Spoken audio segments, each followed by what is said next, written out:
বাসুনিয়ার বউ নিজে এমএলএ, সে এমপি, সে বলছে আমার সাথে ডিসকাশন হয়নি। ডিসকাশন হয়নি তোর বউকে কি আমরা রাস্তা থেকে তুলে টিকিট দিলাম যে তোর সাথে ডিসকাশন হয়নি? এই কোটি কোটি টাকা আর ভয়, কিসের ভয়?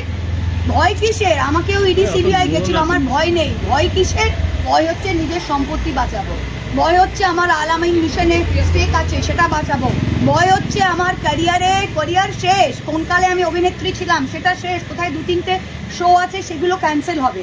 ভয় কিসে? বড়োদায় আমি ইললিগালি জমি দখল করেছি, হাইকোর্ট আমায় ডান্ডা মারছে, সেগুলো ভয়। ভয় কিসে? নিজের পাপের ভয়। তা আজকে নিজের পাপের ভয় আর টাকা খাওয়ার জন্য গেছে।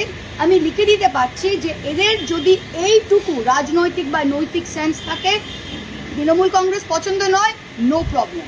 অভিষেক পছন্দ নয়, নো প্রবলেম। মমতাদি কথা শোনে না আপনার, খুব ভালো। বাসুনিয়া সাহেব আপনাকে কোনো অসিত মাল বলছে, আমায় কোনোদিন মমতাদি ডাকেনি।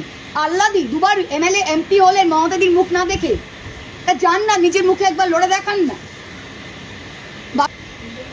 মানে এগুলো যুক্তিহীন কথাবার্তা। আর আমি কর্মীদের বলছি, এদের যেতে দিন।